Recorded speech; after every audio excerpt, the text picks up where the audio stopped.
Қазақстанда коронавируска шектелген 3000 адам карантинде. Өлкөнүн саламаттыкты сактоо министрлиги 9 мартта алардын баары эпидемиологиялык абал курчуп турган өлкөлөрдөн келгендер экенин кабарлады.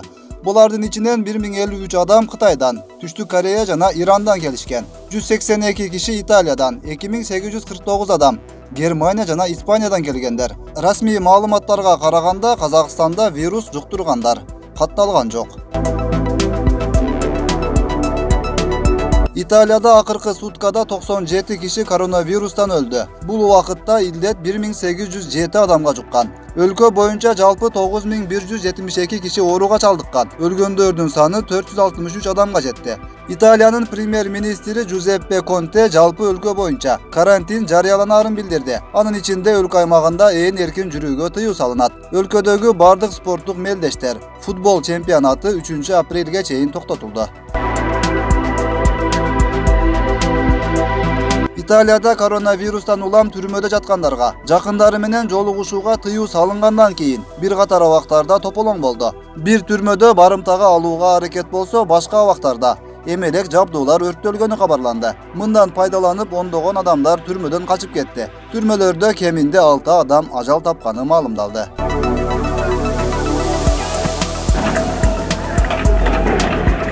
Кыргызстандын саламаттыкты сактоо министрлиги Японияда коронавируска байланыштуу карантинге алынган Diamond Princess саякат кемесиндеги кыргызстандык жарандан вирустун белгилери табылбаганын маалымдады. Ал учуп келери менен обсервацияга жаткырылып 14 күндүк карантинге алынган. Анализдерин кайталап текшерүү 13 күндөн кийин жүргүзүлөт.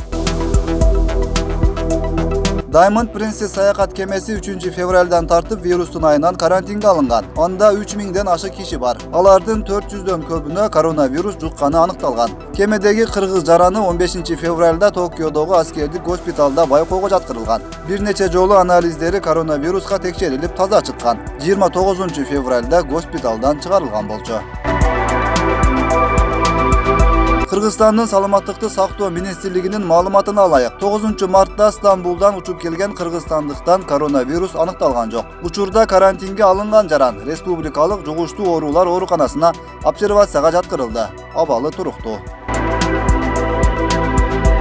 Коронавирустун алдын алуу штабы Кыргызстанда жугуштуу илдетке чалдыккандар катталбаганын маалымдады. Акыркы маалыматтар боюнча дүйнө жүзүндө коронавирустан 4004 адам өлдү. Жуктуруп алгандардын саны 120 миңге жакындады. АКШда 624 киши жуктуруп, 22 адам көз жумду. 15 киши оорудан сакайып чыкты. Орусияда 20 киши ооруну жуктурганы аныкталган.